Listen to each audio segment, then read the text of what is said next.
Apocalipse, capítulo 17. Inicialmente ler o capítulo todo, 18 versículos.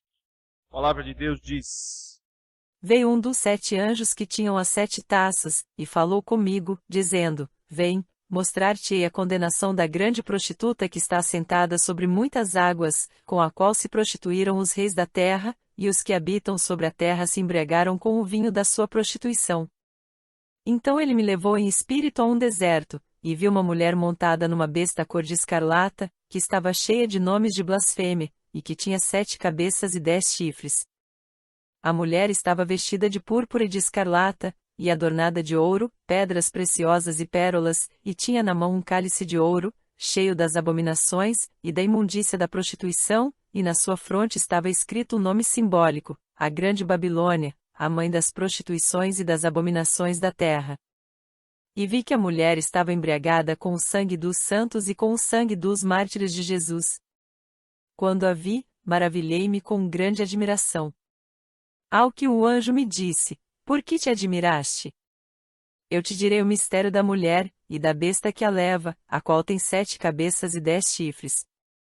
A besta que viste era e já não é, todavia está para subir do abismo, e vai-se para a perdição, e os que habitam sobre a terra e cujos nomes não estão escritos no livro da vida desde a fundação do mundo se admirarão, quando virem a besta que era e já não é, e que tornará a vir.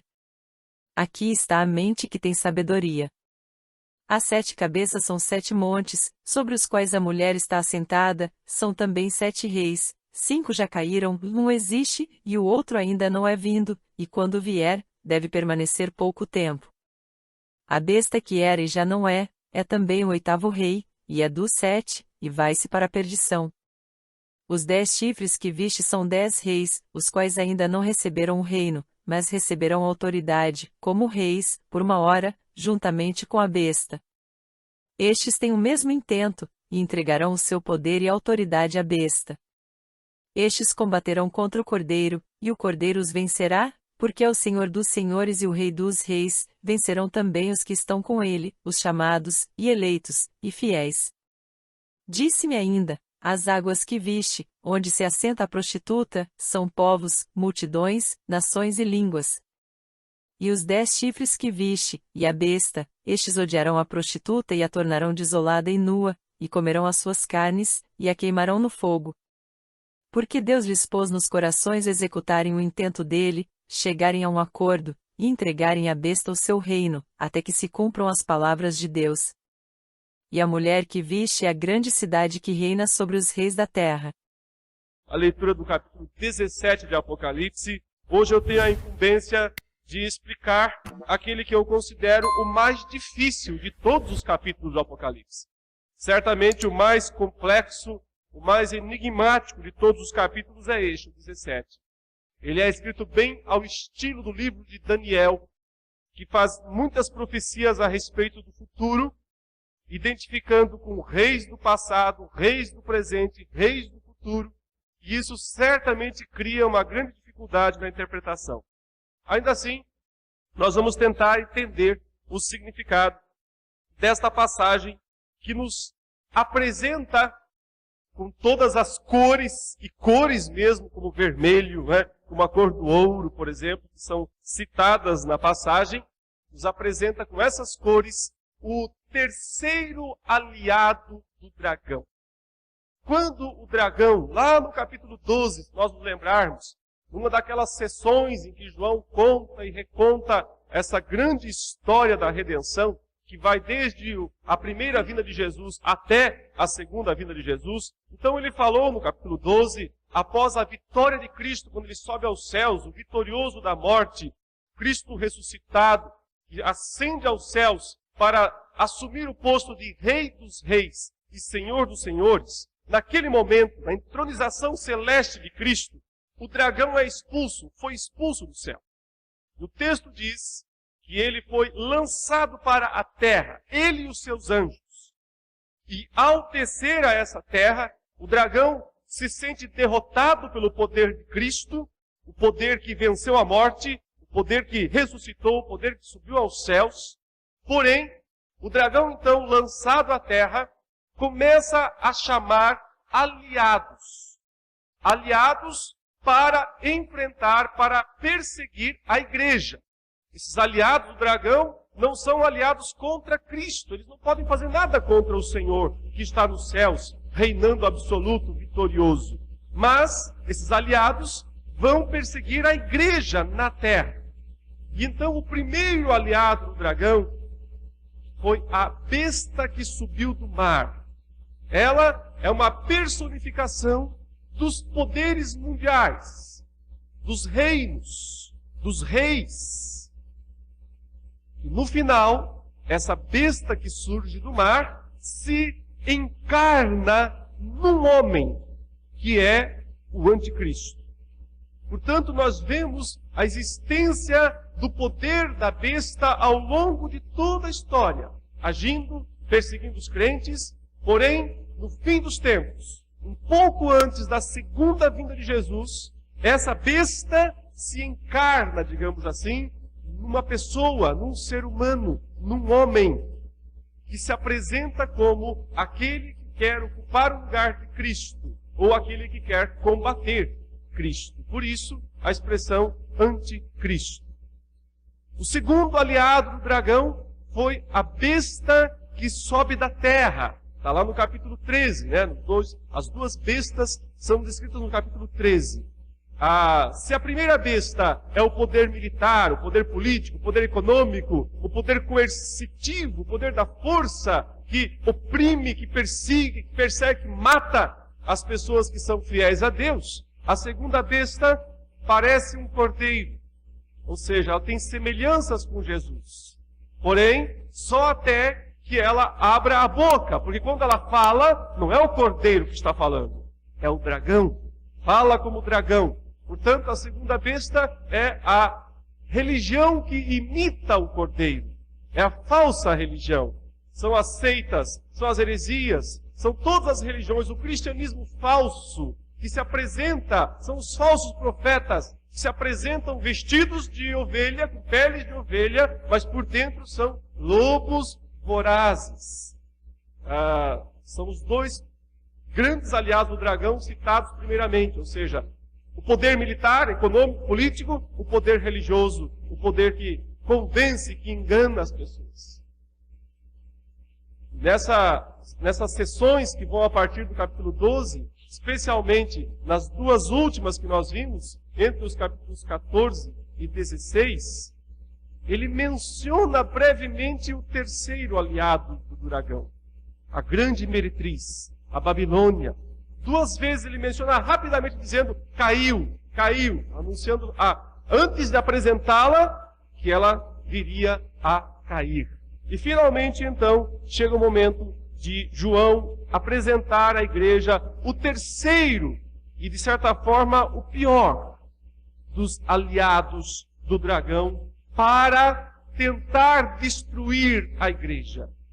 E ele ele a descreve como uma mulher, uma prostituta, uma meretriz. É claro que aqui há um contraste impressionante entre a igreja, que também é descrita em Apocalipse como uma noiva, como uma virgem, como uma mulher gloriosa. Por exemplo, no capítulo 12, ele descreveu um sinal no céu, uma mulher vestida com o sol, com a lua debaixo dos pés, uma coroa de 12 estrelas na cabeça, uma mulher gloriosa. Essa é a igreja. A igreja é num certo sentido, uma virgem, porque ela é pura, porque ela é santa. No outro sentido, ela é uma mulher grávida, no sentido de que ela é digna, ela é esposa do Cordeiro, aquela que vai participar da festa final do casamento. Então, a dignidade da mulher em Apocalipse, por um lado, descreve a igreja. Por outro lado, quando ele descreve o pior dos inimigos da igreja, então ele também descreve em forma de uma mulher, mas agora uma prostituta. Será interessante nós seguirmos o texto e tentarmos olhar os detalhes da passagem para entendermos. O verso 1 diz, veio um dos 7 anjos que tem as 7 taças e falou comigo dizendo, vem, mostrar-te-ei o julgamento da grande meretriz, que se acha sentada sobre muitas águas.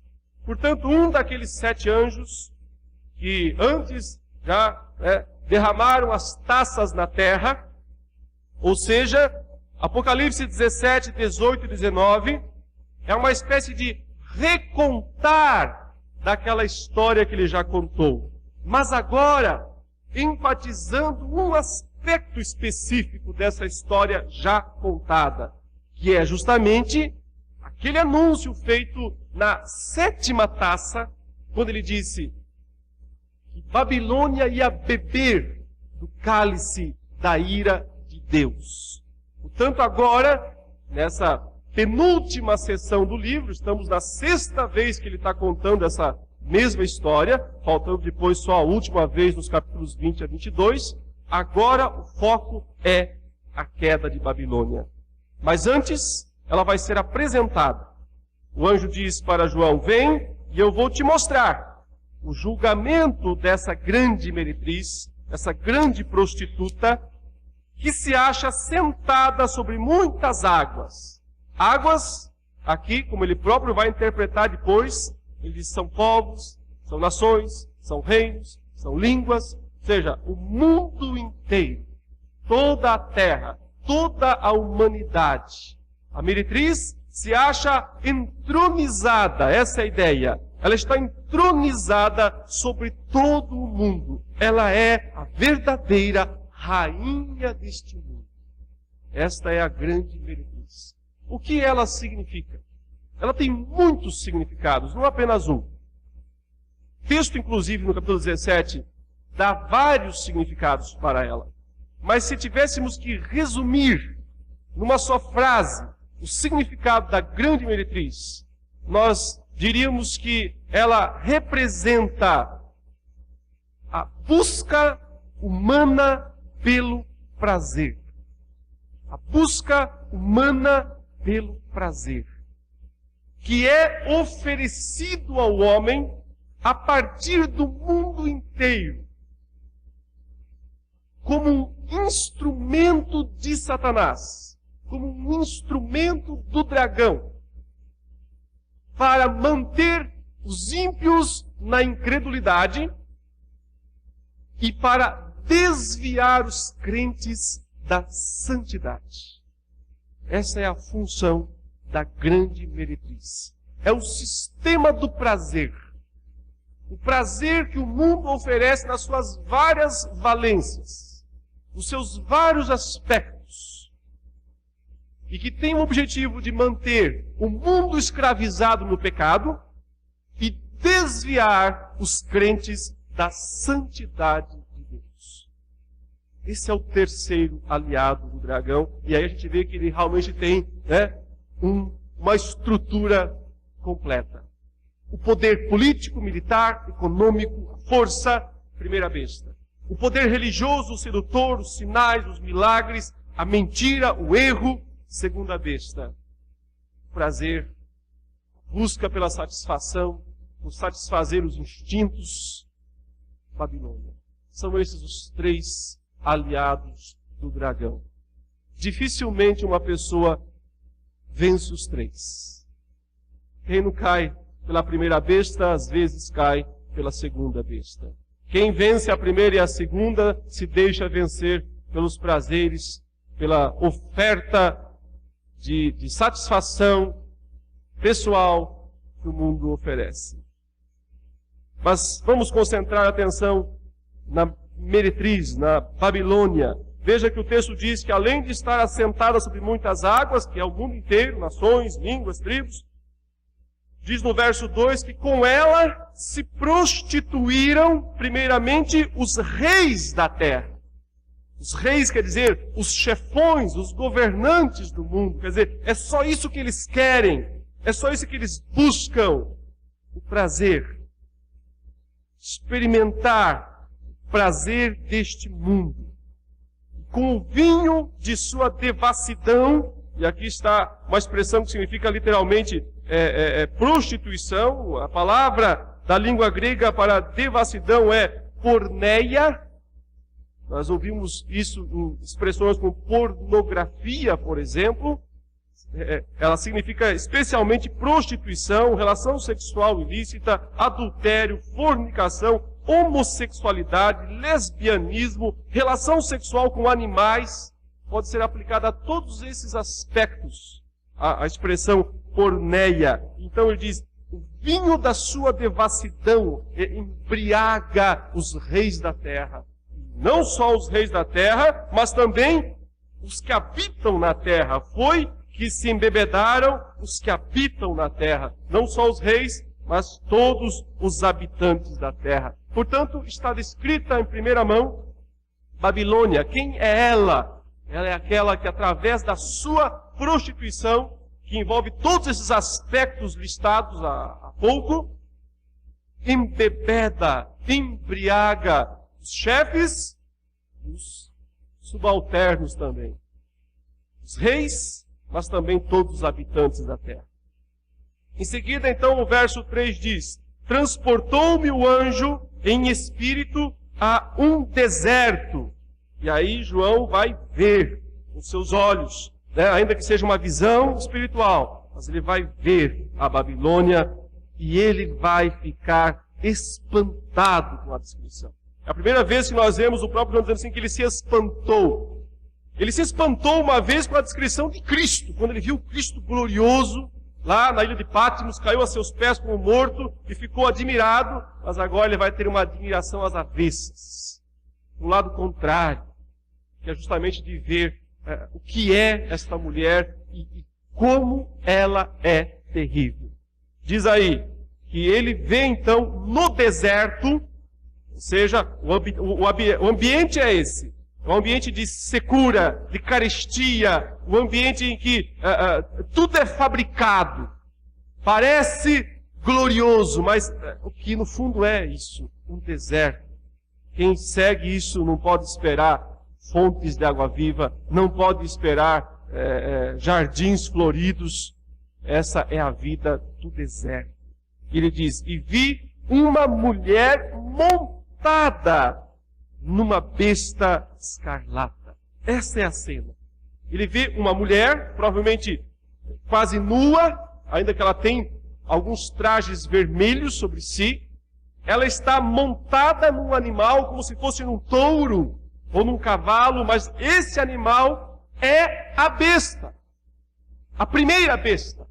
A besta que subiu do mar, que tinha, como ele próprio descreve aí, 7 cabeças e 10 chifres. A mulher está vestida de vermelho e a besta também é vermelha. Então a cor, né, das duas, tanto do animal quanto da mulher em cima do animal, destaca-se o vermelho. O vermelho aqui é o vermelho do pecado, é o vermelho da lassidão, não é da lascívia, não é o vermelho do sangue de Jesus, mas o vermelho da falta de vergonha, o vermelho do pecado escancarado. Esta é a ideia. Ele vê, portanto, esse animal terrível que é a primeira besta que subiu do mar, que representa o poder econômico, militar, político, os governos mundiais de uma forma geral. E montada sobre esses governos, sobre esses poderes, está a grande prostituta, a grande meretriz.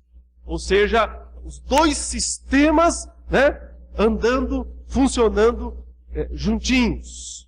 O sistema econômico, militar e o sistema dos prazeres, a busca pelos prazeres, uma coisa dando sustento à outra, uma coisa oferecendo força à outra. E então, trabalhando em sincronia, a meretriz e a besta realiza a obra do diabo, a obra do dragão. Veja que o texto diz que essa besta que a mulher está montada nela é repleta de nomes de blasfêmia, com 7 cabeças e 10 chifres. Daqui a pouco ele vai explicar o que são as 7 cabeças e o que são os 10 chifres. Agora ele volta-se para descrever a mulher montada sobre a besta. Diz verso 4. Achava-se a mulher vestida de púrpura e de escarlata. Aqui, púrpura era uma roupa que os senadores romanos usavam. Uma roupa nobre, de primeira qualidade. Uma roupa caríssima. Mas ao mesmo tempo é uma roupa vermelha. E aqui isso indica o pecado. Veja que ela está adornada de ouro, de pedras preciosas, e de pérolas. Então, a descrição mesmo é de suntuosidade, uma descrição de riqueza, de esplendor. E isso se completa ao ver que ela segura na mão um cálice de ouro. Ela está segurando na mão um cálice, um copo, uma taça. E essa taça, esse copo, esse cálice é de ouro. Completa-se a descrição de esplendor, de grandeza, a oferta. Ou seja, o que é que ela está oferecendo ao mundo? Um cálice de ouro. Portanto, algo extremamente desejável, algo extremamente apetitoso, né, aos olhos humanos, à cobiça humana, aquilo que o homem deseja. Até que se vê o que está dentro do cálice. Até que se percebe, se entende o que está dentro desse cálice de ouro. E aí veja que o texto diz: o cálice de ouro transbordante do quê? De abominações. Um cálice de ouro transbordante de imundícias da sua prostituição. Essa expressão, meus irmãos, imundícia da sua prostituição, é intraduzível. Eu não tenho coragem de dizer o que isso significa. Está cheio do que há de mais puro, do que há de mais repulsivo, de mais impróprio aos olhos de Deus. E isso é erguido como um troféu, erguido numa taça de ouro e oferecido a todas as pessoas. Esta é a grande meretriz. Então, o texto diz no versículo 5 que na fronte da mulher há um nome, uma inscrição misteriosa, essa é a ideia. Achava-se escrito um nome, um mistério. Então, um nome misterioso. Que nome é esse? A nossa Bíblia traz em letras maiúsculas esse nome para destaque. Babilônia a Grande, a mãe das meretrizes e das abominações da terra. Babilônia foi aquela cidade antiga, aquele grande império, que desde os tempos de Nimrod, se lembrarmos, quando os homens tentaram construir uma torre que chegasse aos céus e que alcançasse a glória para seu nome ser notório entre a terra. Muito tempo depois, Babilônia volta a existir agora na figura daquele rei orgulhoso chamado Nabucodonosor. E é esse rei, e é essa Babilônia que vem lá no 5º e 6º século antes de Cristo, cerca Jerusalém, destrói Jerusalém, leva os judeus cativos para Babilônia. E lá nos tempos de Daniel, por exemplo, nós lembramos, os judeus ficam 70 anos cativos em Babilônia. E depois eles retornam para reconstruir a nação de Israel. Portanto, Babilônia sempre foi para Israel o símbolo do que há de pior, do que há de mais terrível, de mais opressor, de mais destruidor. João, através do Espírito Santo, descreve, portanto, essa mulher que não é uma cidade apenas, ela foi Babilônia, ela foi Roma, mas hoje ela é justamente a busca humana pelo prazer a qualquer custo. Prazer que principalmente se expressa nos aspectos sexuais pervertidos, nas bebedeiras, na busca dos vícios, em tudo aquilo que dá prazer ao ser humano. Mas um prazer desvirtuado, abominável, um cálice, uma taça cheia de abominações. E para complicar, para piorar a descrição, e é isso que vai causar o espanto em João, o versículo 6 diz: então vi a mulher embriagada. Ela também está embriagada, mas não é com a taça que ela segura. Essa ela embriaga os homens. Ela própria está embriagada com outra coisa. O texto diz: com o sangue dos santos e com o sangue das testemunhas de Jesus. E aí é que João se espanta, o texto diz, e quando a vi, quer dizer, quando eu vi essa cena, essa mulher em cima daquele animal, montada naquela besta, embriagada, segurando uma taça na mão, cheia de abominação, embriagada com o sangue dos santos, quase tive um ataque, João fala. Eu fiquei admirado, um grande espanto. Por que o grande espanto? Porque João entendeu o que é que a busca pelo prazer, causa com os crentes? Morte, sangue. Qual é o objetivo? Qual é a intenção? O que acontece no fim? Para onde leva esse caminho? Morte, sangue, é destruição. Ele entendeu qual é a sede desta mulher. Esta mulher não quer satisfazer, de fato, aos homens. Ela quer o sangue deles. E ela já está embriagada, porque ela já bebeu muito sangue. Também tem o sentido de que ela, simbolizando aqui a cidade maior daqueles dias, que era Roma, justamente, que é a cidade dos prazeres, que é a cidade, usando o termo moderno, a cidade das baladas, a cidade das festas, a cidade do prazer fácil. Roma é isso.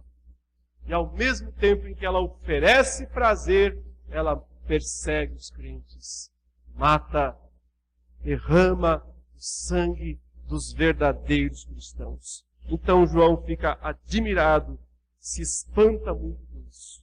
E o anjo vai explicar. O anjo, porém, diz no versículo 7, me disse, por que te admiraste? Essa expressão, essa pergunta não é, você está errado em estar admirado, não é essa a ideia. É uma ideia bem hebraica, no sentido de dizer, calma, não fica muito espantado, porque eu vou te explicar. É isso que ele está falando. Não se espante muito, não, porque eu já vou te explicar o que significa. Então, não te admire demais, porque eu já vou te dizer. Dir-te-ei o mistério da mulher e da besta. Vou explicar as duas coisas agora para você. Tanto quem é essa mulher, quanto quem é essa besta na qual ela está montada. Essa besta que tem as 7 cabeças e os 10 chifres e que carrega a mulher. E aí ele começa a explicar primeiro quem é a besta. E agora nós teremos a melhor explicação até aqui de quem é a besta que sobe do mar, o primeiro aliado do dragão. Ele descreve da seguinte maneira: a besta que viste era e não é mais, essa é a ideia. Era e não é. Está para emergir do abismo e caminha para a destruição. Então, ele marca aqui 4 estágios, 4 etapas da história da besta. Era, nesse exato instante não é, vai aparecer e será destruído. Difícil de entender, não é? Temos que lembrar que lá no capítulo 13, quando ele descreveu a primeira besta, disse que uma das suas cabeças foi ferida de morte. E que essa cabeça ferida de morte, um tempo depois, ressuscita, volta à vida, uma das suas cabeças. E então, com isso, ela conquista do mundo a admiração. Quando o Senhor Jesus ressuscitou e subiu aos céus, e pegou o livro da mão direita de Deus, naquele instante, céus e terra se prostraram perante ele. Todo o céu se prostra diante dele. Porque naquele momento ele foi coroado Rei dos Reis e Senhor dos Senhores. Aquele momento em que ele disse, toda a autoridade me foi dada nos céus e na terra. Foi nesse instante que toda a autoridade foi dada a Jesus no céu e na terra. Esse é o instante em que ele pisa a cabeça da serpente, conforme Gênesis 3,15. Através da sua morte, sua ressurreição, sua subida aos céus. Esse é o instante em que uma das cabeças da besta, do aliado do dragão, é esmagada também. Qual é o sentido disso? É o sentido de que esse é o momento em que o Evangelho pode ser pregado no mundo inteiro, a todas as nações. Porque o poder maior da besta, o poder maior do dragão foi esmagada. Por isso a besta era e não é. A ideia é, nesse momento, ela não pode deter o avanço do Evangelho. Que momento? Aquele lá do primeiro século, do ano 96, e que dura até agora também. Esse é o momento em que o Evangelho não pode ser detido. Ele tem que ser pregado em todo o mundo.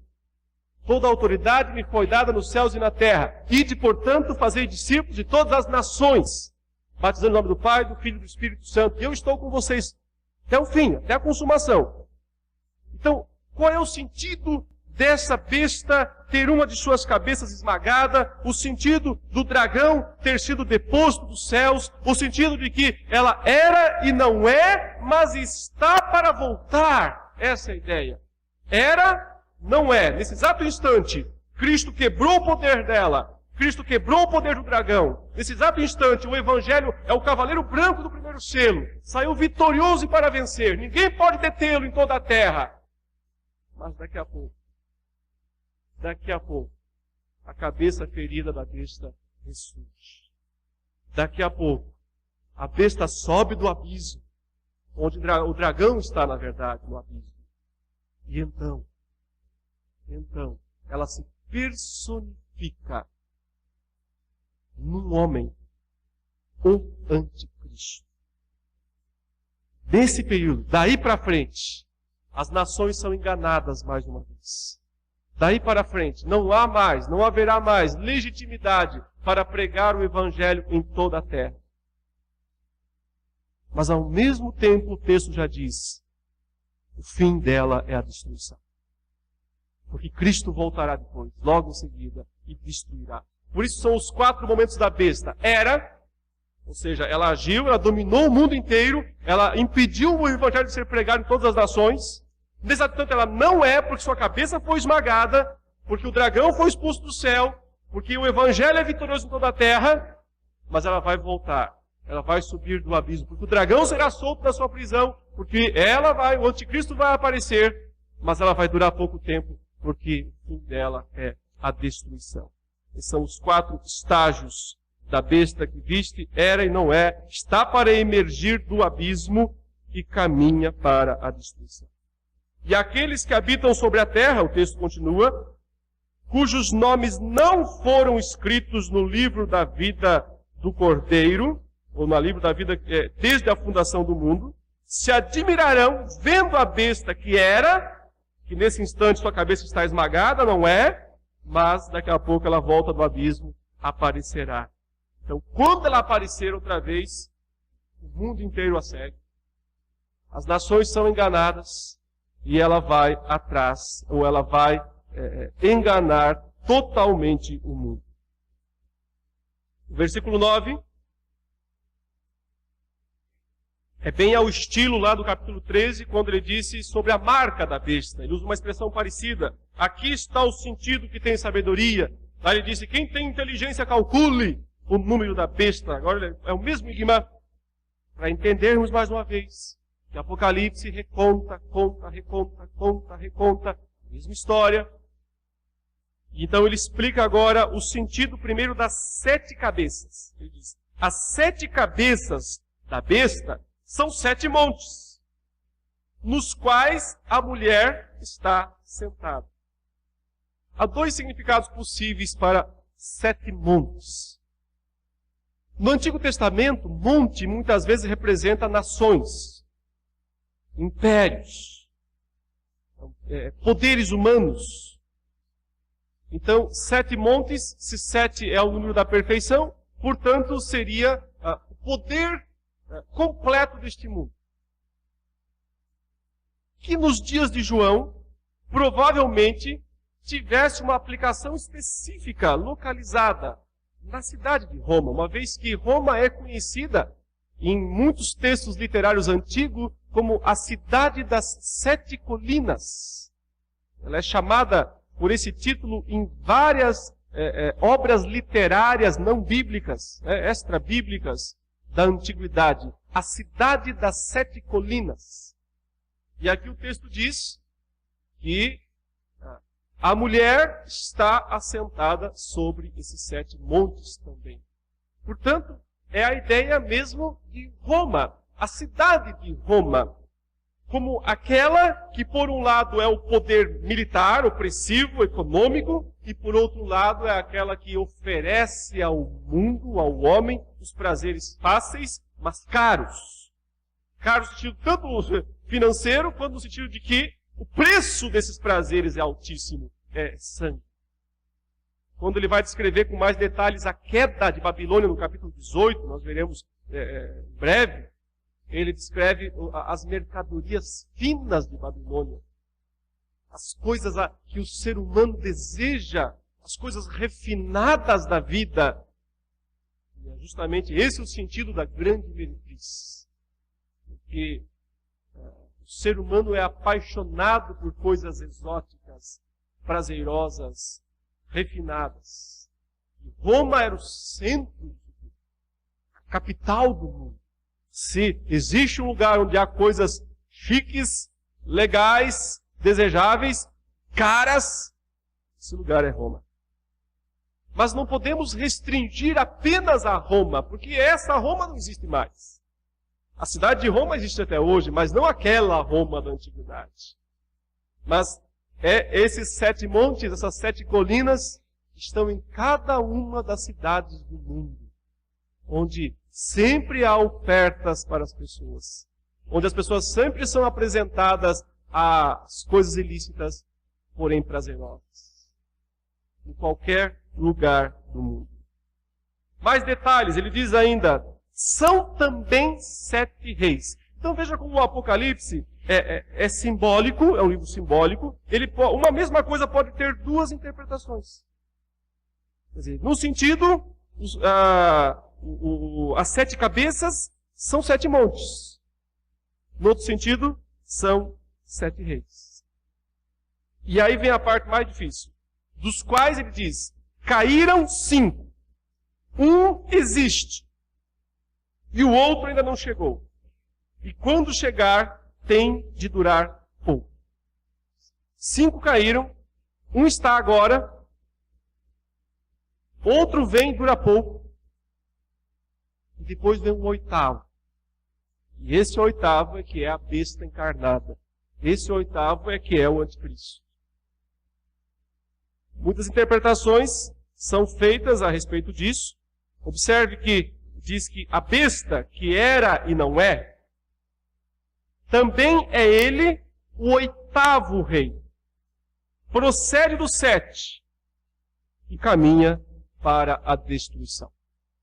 Eu não tenho tempo de explicar todas as possibilidades, todas as teorias sobre esta passagem. Eu vou apenas expor aquela que eu acredito que seja a mais plausível, que seja a mais provável. Uma vez que lá no capítulo 13, João identificou essa besta com aqueles 4 animais de Daniel, que lá representavam 4 impérios mundiais. Eu entendo, portanto, que João não está falando de reis aqui como homens, mas como impérios. Como impérios que existiam antes dos dias de João, quando havia um império, o romano. Uma possibilidade seguida por muitos autores, como Stemacher, Hendrickson, que são bons expositores do Apocalipse, entendem que devemos começar a contar esses 5 impérios mundiais com o primeiro de todos, aquela Babilônia de Nimrod, aquela Babilônia antiguíssima, o primeiro grande império mundial.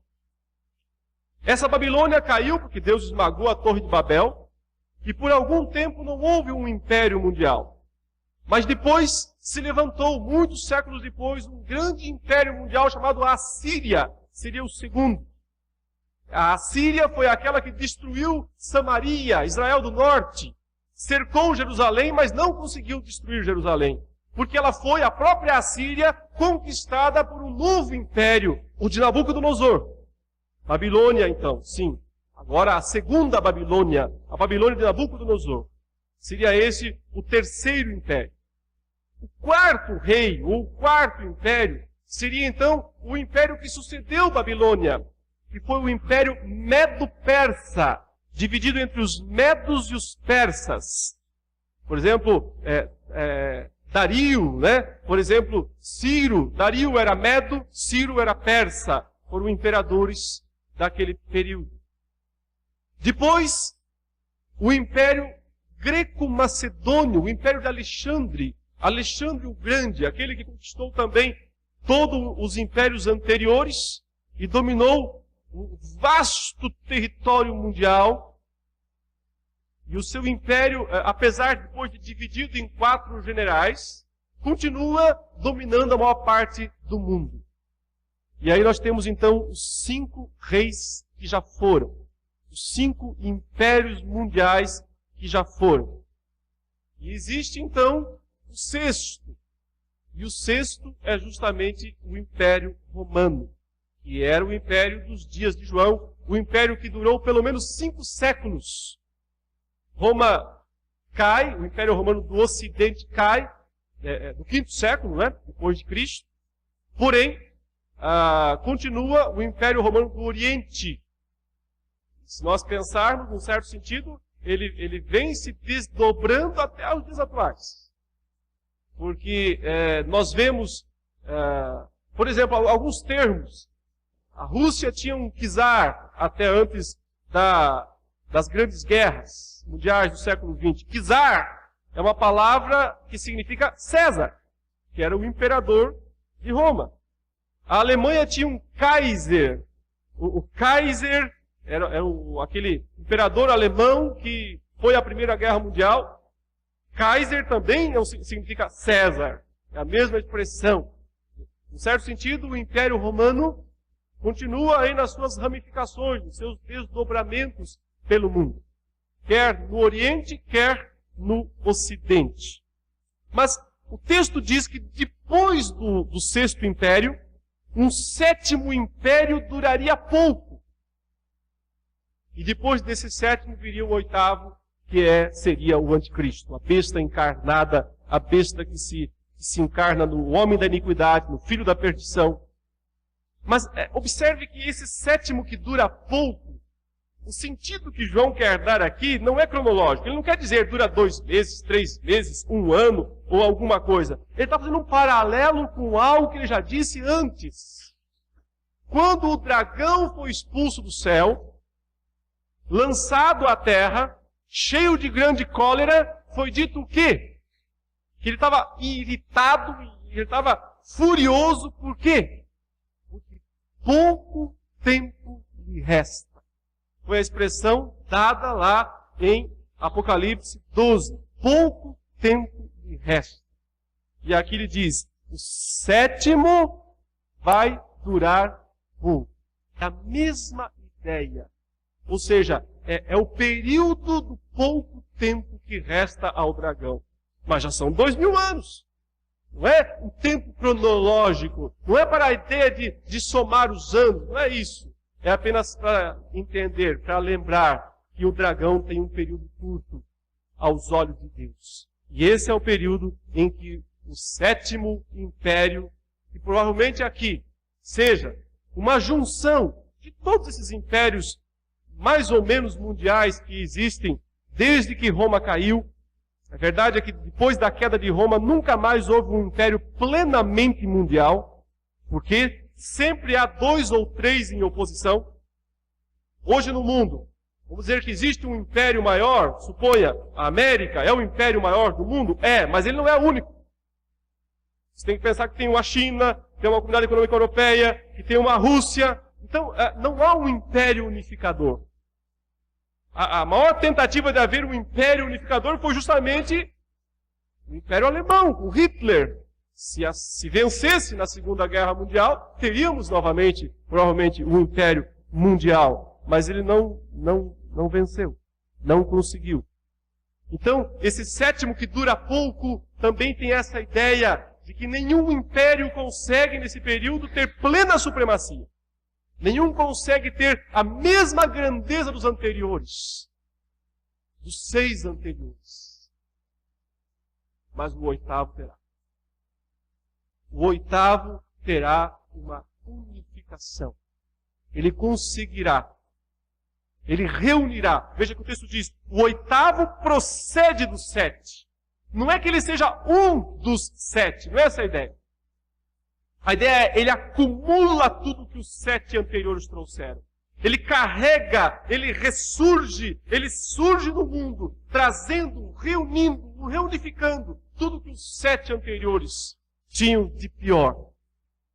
Então ele é maior que todos eles. É isso que será o anticristo. A consumação do mal. A plena consumação do mal. Ele continua ainda. Tem os 10 chifres que viste, são 10 reis, os quais ainda não receberam reino, mas recebem a autoridade como reis com a besta durante 1 hora. 10 reis. A ideia talvez seja aqui também 10 reinos auxiliares. Quando o anticristo surge como o 8º rei, como a personificação da besta, como aquele que reúne em si todos os impérios mundiais anteriores, ele recebe apoio de 10 reinos. Não é para interpretar isso literalmente. 10 é o número do mal em Apocalipse. 10 representa, é o número que mais identifica as ações malignas, opressivas no mundo. Portanto, é a ideia de o mundo inteiro segue o anticristo. Todas as nações, todos os poderes mundiais se unem para oferecer à besta, para oferecer ao anticristo o governo, o poder mundial. Mas, graças a Deus, o texto diz que eles só recebem isso por 1 hora. 1 hora não quer dizer 60 minutos. 1 hora tem a ideia simbólica de um tempo só, um período só. Porque a besta vai ser destruída. Porque Cristo voltará e destruirá. Então, a vitória deles não é assegurada. Ao contrário, veja que no auge do poder da besta, no auge do governo do anticristo, quando ele unifica o mundo, quando todas as nações o apoiam, decreta-se a derrota deles. Verso 14. Pelejarão eles contra o Cordeiro. Quer dizer, toda essa organização global. Pelejarão eles contra o Cordeiro. Conseguirão alguma coisa? Só a pior das derrotas. Ele diz, e o Cordeiro os vencerá. Essa luta é desigual. Pode juntar todos os poderes do mundo, de Satanás, dos anjos apóstatas. Luta desigual. Por um lado do Cordeiro. Não é aquela luta que um começa ganhando, o outro perde, recupera, vai, parece filme de Hollywood. Não. É o seguinte, eles vão lutar contra o Cordeiro. E daí? Vão ser destroçados. Vão ser destruídos. Vão ser instantaneamente destroçados. O Cordeiro os vencerá. Porque eles estão lutando contra o Rei dos Reis. Porque eles estão lutando contra o Senhor dos Senhores. Escolheram mal o inimigo. Escolheram o inimigo errado para enfrentar. Escolheram o Rei dos Reis, o Senhor dos Senhores. Só lhes resta serem derrotados. E a segunda parte do texto, do versículo 14, é para todos nós, porque ele diz, vencerão também os chamados. Chamados são aqueles convocados para o Evangelho. Os chamados, convocados para o Evangelho. Que são eleitos, escolhidos. E além de escolhidos, são fiéis. Não só acham que são escolhidos. São fiéis. Vivem como escolhidos. Esses vencerão. Porque estão com o Cordeiro. Aqueles que se acham com Ele. Aqueles que estão com o Cordeiro. Então, após decretar, antecipar a vitória do Cordeiro e de sua igreja, dos eleitos, dos fiéis, ele dá as últimas explicações a João. Ele diz, falou-me ainda, as águas que viste, onde a meretriz está assentada, são povos, multidões, nações e línguas. Já antecipamos isso. Os 10 chifres que viste e a besta, ou seja, o anticristo, e os reinos que lhe darão suporte. E aí vem a parte mais curiosa do texto. Diz, esses odiarão a meretriz. Como assim? Eles não são aliados? Eles estão no mesmo time? A besta não está, a meretriz não está montada na besta? Eles não estão juntos? Como é que agora eles odeiam ela? Isso é misterioso. É uma coisa muito misteriosa que nos aponta em várias direções. Primeiro, que realmente não existe aliados entre os malignos. No fundo, é cada um por si. No fundo, não existe verdadeira fraternidade entre maus. Eles podem ser colegas, eles podem se unir temporariamente, mas o que eles querem mesmo é um devorar o outro.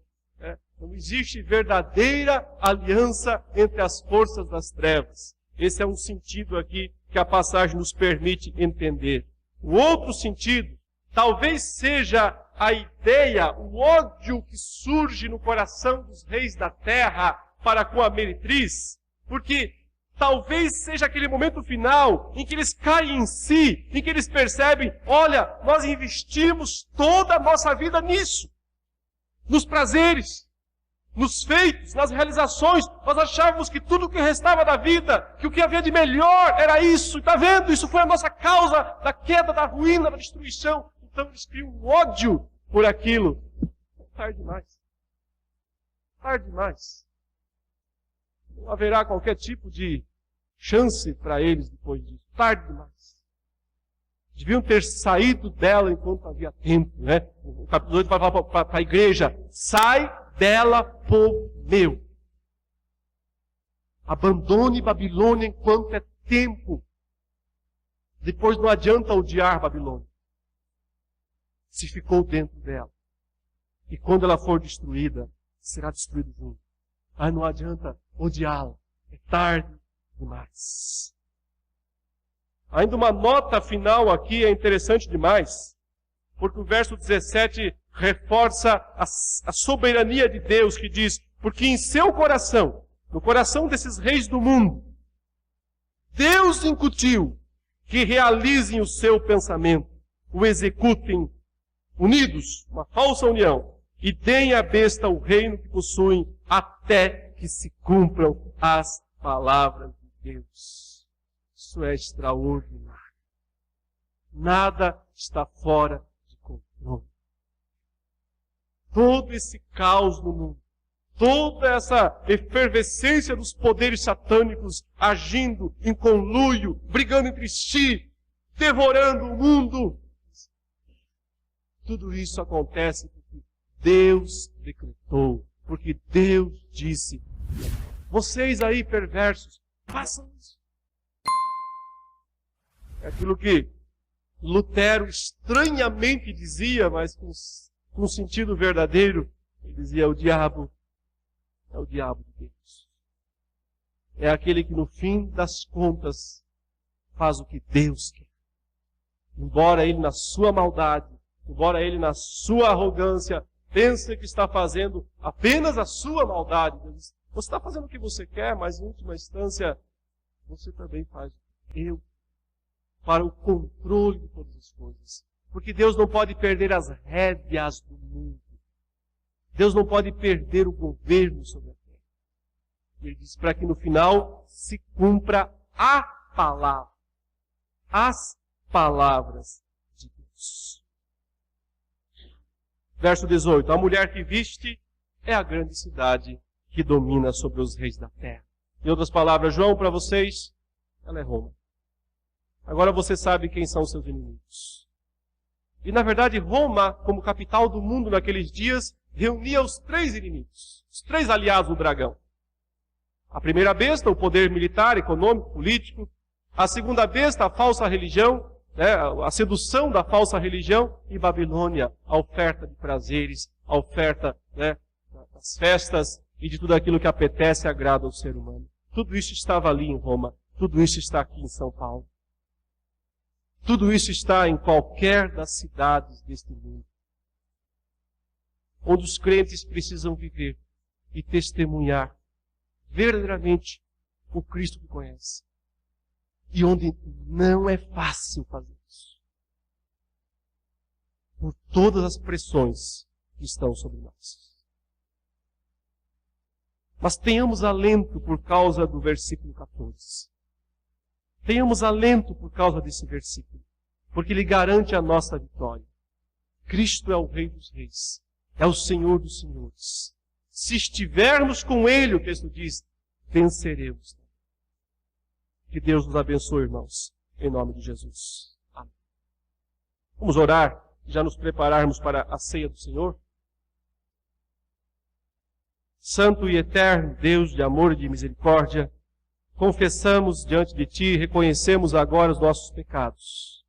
Sim, ó Deus, somos Teus filhos, mas tantas vezes também somos fascinados por Babilônia. Tantas vezes também olhamos para este mundo com seus prazeres e oferta fácil de prazeres.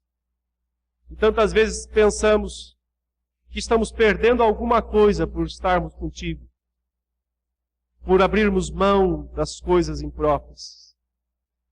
Mas agora, lendo a Tua palavra, percebemos que não perdemos nada. Pois que isso se é um cálice de ouro, mas o que está dentro dele são só abominações.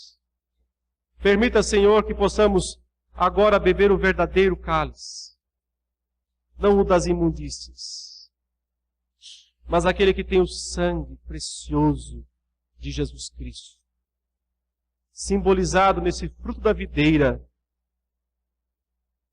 que mostra o sangue derramado pelos nossos pecados. Possamos comer também do pão, que simboliza o corpo de Cristo. E por causa dos nossos pecados foi crucificado. E agora pode nos dar o verdadeiro alimento que sacia a nossa alma, o que nada mais neste mundo consegue fazer. Alimenta o Teu povo nesta manhã, fortalecendo-o em santidade, crescendo em graça e em conhecimento de Deus. Santifique os elementos, o pão e o vinho, ó Deus, consagre-os para o Teu uso e para a bênção do Teu povo nesta hora, perdoando todos os nossos pecados. Em nome de Jesus. Amém.